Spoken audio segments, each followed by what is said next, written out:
It's for your own good. I heard those words every time I stepped through the doors of the university I hated with every fiber of my being. This wasn't my choice. It was my parents' dream, to mold me into someone respectable. They pushed so hard that eventually I stopped fighting back. But deep down, I made myself a promise. If I had to play their game, I'd find a way to win it on my own terms. Fast forward 10 years. Now, they call me asking for advice on how to run their business. Poetic justice? Not exactly. This is victory. My name is Selena. I'm 29 years old, and for most of my life I was the good girl, the one who followed all the rules, checked every box, and made my parents proud. At least that's what they thought. My parents wanted the best for me, but their version of best had nothing to do with my own dreams. They insisted I apply to the top university for economics, even though I'd shown zero interest in the subject. They told me it was practical, respectable, and would guarantee me a stable future. I hated every single class, every lecture, every exam. I felt like I was drowning in a life I didn't choose. But I kept going. Because even when everyone around me thought I was just passively following along, I was quietly making my own plans. Plans to carve out a path that felt like mine. And little did I know, the first step toward that future was closer than I imagined. My name is Marta, I'm 26, and I've always thought of myself as a stubborn realist. My superpower? Pushing through things that feel unbearable. Even when everything inside me is screaming no, I somehow grit my teeth and carve out my place in the world. Maybe that's why I managed to turn the worst experience of my life into a success story. When my parents first told me about their business idea, I honestly thought it was a joke. My mom, who had spent her entire career as a librarian, and my dad, a civil servant for over 30 years, had suddenly decided to open a coffee shop. Not just any coffee shop. They envisioned a chic spot with co-working space and even financial literacy classes for teenagers. It sounded ambitious. And frankly naive. "We know you're in the know," my mom said one evening, dropping a notebook full of scribbles onto my lap. "We can't do this without you." I stared at that notebook, my emotions tangled. On one hand, this was a chance to prove I really knew my stuff. On the other hand, why was it suddenly my responsibility to save their project when they'd ignored my own dreams for so long? But curiosity got the better of me. I agreed to meet and go over the details. We sat in the kitchen, my mom spreading out floor plans while my dad shuffled through a folder of printouts. Their eyes sparkled with enthusiasm, and I had to bite back the urge to ask, "Do you really know what you're getting into?" "First question," I said, opening my laptop. "Did you work out any kind of budget yet?" They exchanged a glance. "Well, we were thinking of taking out a loan," my dad answered hesitantly. I couldn't help the smirk tugging at my lips. Classic. "Do you have a business plan? Numbers? Market analysis?" My mom pressed her lips together. "Marta, we know you're good at this stuff. We want you to handle it." And just like that, I was in deeper than I planned. But there was something oddly satisfying about watching my knowledge actually change things. Within a few weeks, I was drafting detailed financial plans, scouting contractors, checking out potential locations. I got caught up in the process. And yet, part of me kept wondering, why am I working so hard for them when I've spent my whole life fighting to have my own path? That question still hangs in the air. The deeper I dove into the project, the clearer it became. Starting a business in a place like Greenville wasn't a casual weekend hobby. This town might be middle-sized, around 60,000 people, but it was fierce when it came to coffee. We had at least a dozen established spots, each with its loyal crowd. Some were hipster havens with plant walls and oat milk everything. Others were old-school diners that locals swore by. My parents had absolutely no idea what they were up against. "Have you looked at the market saturation?"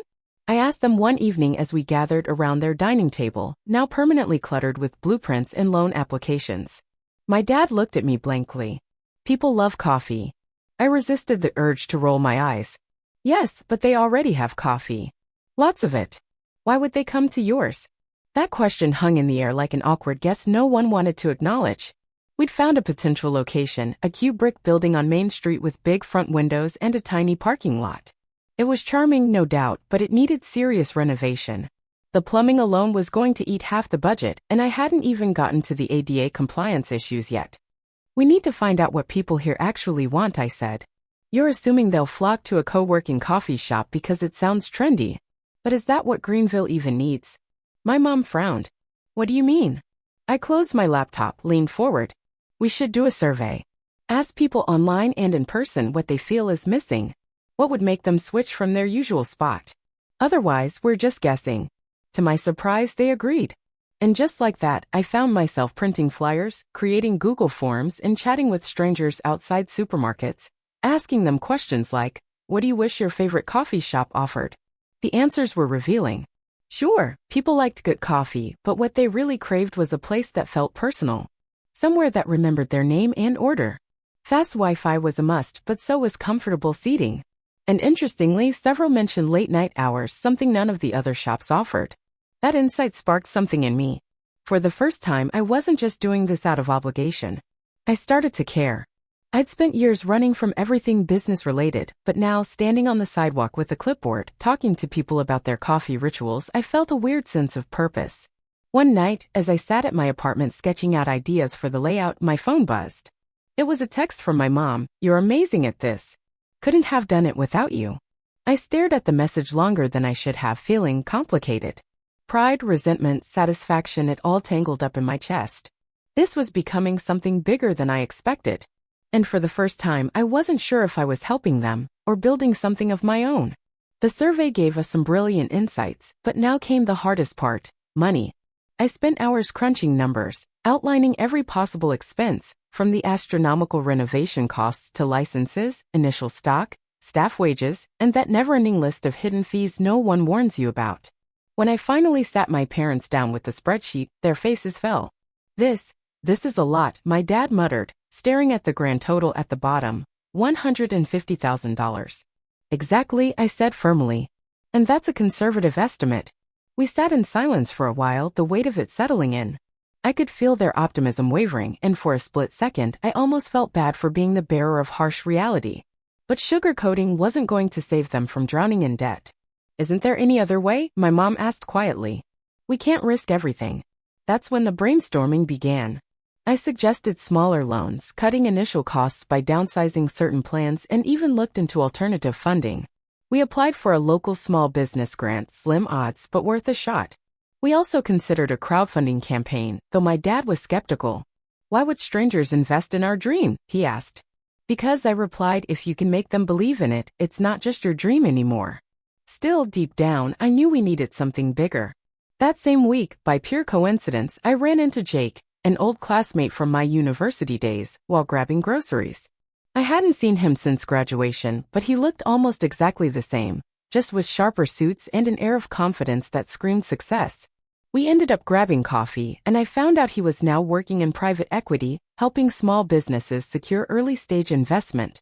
"That's wild timing," I said after filling him in on the whole story. "We're knee-deep in trying to get this thing off the ground." He raised an eyebrow. "You're serious about it?" I hesitated, then surprised myself by answering, "Yeah, I guess I am." Jake offered to meet up later that week to look over our business plan. No promises, of course, but he said he knew people who might be interested in backing a promising concept. That night, lying in bed, I stared at the ceiling and let the possibilities swirl in my head. This had started as their project, their dream, their responsibility. But now, for the first time, I was starting to feel invested. Not just with my time or expertise, but in my gut. This wasn't just a side favor anymore, it was morphing into something I could actually see myself owning, literally and figuratively. And that realization? It was both terrifying and electric. Jake and I met up a few more times over the next 2 weeks, and each time I could feel the dynamic subtly shifting. He wasn't just evaluating the numbers or the market potential anymore, he was sizing me up. Asking about my long-term goals, my stake in the project, my personal commitment. It was as if he wanted to make sure this wasn't just a fleeting family favor I'd abandon once the paperwork got too messy. At our third meeting, over black coffee in a sleek downtown cafe, Jake leaned back in his chair and said, "Look, I've shown your proposal to a couple of contacts. There's definite interest. But here's the thing. They're not going to pour money into something unless they see that you have skin in the game." I blinked. "Me?" He nodded. "You're the one driving this. Investors love a good concept, but they invest in people. And right now, you're the asset. They want to know you're not just consulting on the side, but that you have a real stake, ownership, equity, whatever you want to call it." I sat there processing, my mind racing. Up until that moment, I'd been the behind-the-scenes force, the fixer, the planner, the reluctant mastermind. But an owner? That was a different ballgame entirely. When I brought the idea to my parents later that night, the reaction was, Mixed. What do you mean ownership? My dad asked, his brow furrowed. I mean actually becoming a co-owner, I replied carefully. Not just doing the work but having a formal stake in the business. It would show investors that we're serious, and that I'm fully committed. My mom's eyes darted between us. But this was supposed to be our thing. I took a deep breath. And it still is. But let's be honest, I've been knee-deep in this from the start. I'm not saying I want to take over, but if we want real backing, this is what it's going to take. There was a long silence. I could see them grappling with it, the pride of their own dream clashing with the reality that they needed me more than they'd realized. Finally, my dad sighed. We need to think about it. And think we did. For days, the conversation looped in my head. Was I ready to go from consultant to co-owner? To tie my future to theirs in a way that couldn't be easily untangled? Part of me felt like I was stepping into a trap, but another part, a louder, braver part, felt like maybe this was my chance to take control not just of the business but of my own narrative. And deep down I already knew. Once that door opened, there was no going back. In the end, my parents agreed to bring me on as a co-owner. We signed the paperwork, dotted all the I's and crossed every T, and just like that it was official. I was no longer just the daughter lending a hand. I was a legitimate partner in the business. I thought I'd feel victorious, relieved even. But the reality hit. Different. Suddenly, everything felt heavier. Every decision, every disagreement, every tiny logistical hiccup now carried extra weight because I wasn't just advising. I was responsible. And of course the tension started to creep in. It began small. My mom, who had always prided herself on being organized, now wanted to have a say in everything, down to the color of the napkins and the font on the menu. My dad, who once deferred to me on all things financial, started second-guessing my modern strategies, especially when I suggested using a POS system that synced with a customer loyalty app. You're overcomplicating things, he grumbled one afternoon. We don't need all this tech. Dad, this is what makes places competitive now, I argued. We can't afford to think like it's 1995. He didn't respond, just stared out the window, and I felt that awful churn in my gut, the familiar swirl of frustration and guilt. And then, right in the middle of all this simmering tension, Jake called. They're ready, he said. The investors want to meet. Final pitch. This could lock everything in. A date was set 2 weeks from now. It should have felt like a victory, the light at the end of the tunnel. Instead, it felt like a ticking time bomb. In the days that followed, I worked like a machine, perfecting our pitch deck, prepping answers to every potential question, rehearsing with Jake late into the night. But at home things were tense. My parents hovered but didn't fully engage, almost as if they were waiting for something to go wrong. One night, after a particularly icy dinner, my mom caught me in the kitchen. Are you happy about all this? She asked softly. I paused, staring at her, unsure how to answer. Was I happy? Or just too deep to back out now? I don't know, I admitted. I want it to work. But it feels hard. She nodded, her eyes tired. It is hard. And for the first time I saw her vulnerability, stripped of her usual optimism. It made me want to fight for it even more, and also terrified me. Because what if this thing we were building was the very thing that might tear us apart? I didn't have an answer. All I had was the clock, counting down to the biggest meeting of my life. The day of the big meeting arrived, and I don't think I've ever felt so on edge in my life. Jake and I had rehearsed every word, anticipated every possible question, and fine-tuned the pitch deck until it practically sparkled. But still, nothing prepares you for sitting across from a table full of people who hold your entire future in their hands. My parents came along, dressed formally but visibly tense. My mom kept fidgeting with her necklace, and my dad sat rigidly, his jaw clenched. I tried to project calm, but my hands were icy and my heart was beating a mile a minute. The conference room was sleek and intimidating, glass walls, modern furniture, and a long table where 5 investors sat, each with a laptop open and eyes sharp with focus. Jake opened the meeting with a smooth introduction, and we launched into the presentation. Slide after slide, we covered the concept, the market research, the financial projections, and the competitive edge we planned to bring to Greenville's crowded coffee scene. At first, everything seemed to be going well. The investors nodded, asked polite follow-ups, even cracked a smile here and there.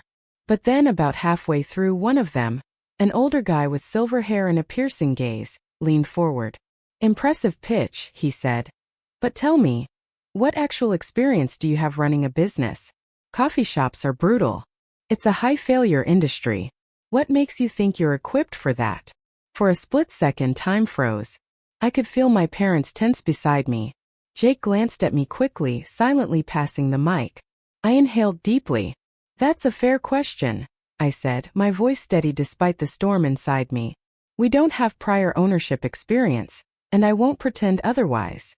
But what we do have is a deep understanding of this market because we are this market. We've spent the last 6 months gathering data directly from local customers, analyzing what they want that they're not currently getting. We're leveraging modern tools, everything from loyalty apps to digital marketing, to create a brand that's agile and responsive." I met the investor's eyes. "Experience is earned. We're ready to work for it." The room was quiet for a moment, and then the silver-haired investor gave a slight nod, almost like a private acknowledgement. The rest of the meeting continued smoothly, but I was hyper-aware that the real test had already happened. When we finally wrapped up, shaking hands all around, I felt drained, as if I'd just run a marathon in heels. As we stepped outside, Jake clapped a hand on my shoulder. "You crushed that," he said, grinning. "That was a goal straight into the top corner." I let out a shaky breath, my adrenaline still surging. "Think we got it?" "I'd bet on it," he said. "And for the record, that was the moment you proved you're not just along for the ride." Walking back to the car, my parents quiet beside me, I realized something strange. For the first time, I wasn't just hoping we'd succeed. I believed we could. And maybe, just maybe, I was more ready for this than I'd ever dared to think. A few days after the big pitch, the email came through. "We're in." The investors had agreed to fund us. Full backing. I stared at the screen in disbelief, then jumped up, rushing to call my parents. My mom squealed in excitement and my dad, though more reserved, sounded relieved. "This is it," I told them, pacing my apartment, heart thudding. "We're really doing it." It should have been pure joy. Triumph. But oddly, once the adrenaline faded, I was left with emptiness. Like I was standing on the edge of something huge, but instead of feeling victorious, I felt like I was about to fall in. Reality hit fast and hard. We dove straight into contract negotiations, stacks of legal papers, the first major equipment orders. Every day was a whirlwind of emails, calls, and endless to-do lists. My parents, initially buzzing with energy, started to back off a little, as if now that the big part was done, they could let me handle the details. And that's exactly what happened. Gradually, I found myself holding everything together, coordinating with contractors, negotiating leases, finalizing the supplier list, even drafting job ads for future staff. Jake was an invaluable ally, checking in constantly and keeping me grounded, but the weight was heavy. One evening, over a late dinner after a brutal 14-hour day, Jake looked at me and said, "We need to talk about leadership. Investors are going to want a clear CEO. Frankly, it should be you." I blinked mid-bite. "CEO? You're already acting like one," he said. "It makes sense. And it'll give investors confidence knowing you're officially in charge." I knew he was right, but my stomach twisted at the thought of bringing it up with my parents. When I finally did, tentatively, over dinner a few nights later, the reaction was immediate and explosive. "A CEO?" my dad repeated, his voice rising. "You mean to take over?" "No," I said quickly. "It's just a formal title. Someone has to be the point person. I'm already doing it all, and the investors want clarity." My dad slammed his fork down. "We started this business, not you." Mom stayed silent, as darting between us, clearly torn. I kept my voice as calm as I could. "I know, and I respect that. But we agreed this was a partnership. Right now, the business needs leadership and we need to show investors we're serious." But my dad wasn't hearing it. He stood up, shaking his head, muttering about how this was getting out of hand. Later that night, I sat alone in the kitchen, staring at my phone, half dialing Jake's number and then stopping. The silence in the house felt thick, suffocating. I had thought this dream would bring us closer. Instead, it was starting to tear everything apart. After that blow-up at dinner, we barely spoke for days. The silence was thick, awkward, and painful. Every time I passed my dad in the hallway, he looked right through me, and my mom, well, she tried to smooth things over in that quiet way of hers, but I could tell she was caught in the middle, unsure of whose side to take. So I did what I always do when things get messy. I worked harder than ever. Jake, sensing the tension, kept things professional but supportive. He organized our first meeting with the initial team, the core group who would manage the shop's daily operations once we opened. Seeing them all in one room was surreal. Real people, real jobs, real responsibilities. This thing we'd been dreaming and arguing about for months was no longer hypothetical. I should have felt proud. Instead, I felt hollow. Like I was standing on top of a mountain I'd climbed alone, and the view wasn't as breathtaking as I'd imagined. After the meeting, Jake pulled me aside. "You okay?" "Yeah, I lied." He gave me a look, the kind that says I don't buy it, but I won't push. That night, sitting in my apartment, staring at my laptop without really seeing it, I knew I couldn't keep going like this. I didn't want my biggest professional win to feel like a personal loss. So I texted my dad, "Can we talk? Just us." To my surprise, he agreed. We met in the quiet living room, the air tense but less hostile than before. I started. "Dad, I never wanted this to turn into a power struggle. I'm not trying to take anything away from you and Mom." He didn't say anything, just listened, arms crossed. I kept going. "But I've put everything I have into this. I can't just step back and pretend I'm not invested, not when this has become my future too." He finally spoke, his voice low. "It feels like we started something as a family and now it's yours." I swallowed hard. It doesn't have to be either or. I want us to do this together. But we have to face the truth. This business needs structure. Clarity. I'm not trying to push you out. I'm trying to build something solid for all of us. There was a long silence. Longer than I was comfortable with. But for once he didn't storm off. He just sat there, eyes distant, thinking. "I don't know if I can see it that way yet," he said finally. "But I'm listening." It wasn't a victory. Not yet. But it was the first crack in the wall between us. And for now, that was enough to keep me moving forward. After that talk with my dad, something shifted. It wasn't a magical overnight transformation. He didn't suddenly turn into my biggest cheerleader, but there was a quiet truce between us. A little less tension, a little more honesty. We both knew the situation was still messy, but at least now we weren't pretending otherwise. Work, meanwhile, didn't slow down for anyone's feelings. We finally got the keys to the space on Main Street, and everything kicked into high gear. Contractors swarmed the place, tearing down old walls, rewiring, repainting. The espresso machines arrived, gleaming and intimidating. Furniture was delivered, mismatched boxes stacked like a puzzle waiting to be solved. Every day was a blur of progress. My mom re-engaged, diving back into the details she loved, choosing fabrics for cushions, obsessing over plate designs. My dad stayed a bit more in the background, but he showed up every day, watching quietly as everything took shape. And me? I was everywhere. Checking invoices, meeting health inspectors, overseeing installations, managing our growing team. Jake was a rock, but I could tell even he was stretched thin. There was no turning back now. The opening date was set, and the whole town seemed to be buzzing about it. The night before we opened, I stayed late, long after everyone else had gone home. The place was nearly finished. Tables polished, menus printed, the scent of newness and fresh coffee beans hanging in the air. I walked through the space slowly, running my hand along the counter, staring at the logo we'd agonized over for weeks. This was it. Months of work, sacrifice, arguments, and doubt, all leading to this moment. I should have felt triumphant, but instead, standing there alone, I felt fragile. Like everything I'd built could shatter in an instant. I sat down by the front window, staring out at the quiet street, empty now but soon to be filled with customers, hopefully. I thought about my parents, about the battles we'd fought, about how far we'd come and how much was still uncertain. Jake texted me, "Ready for the big day?" I stared at the message, unsure how to answer. Was I ready? I wasn't even sure what that meant anymore. Instead of replying, I tucked my phone away and leaned back in my chair, closing my eyes. For the first time in a long time, I let myself breathe, really breathe. Tomorrow, everything would change. Whether we succeeded or failed, nothing would ever be the same again.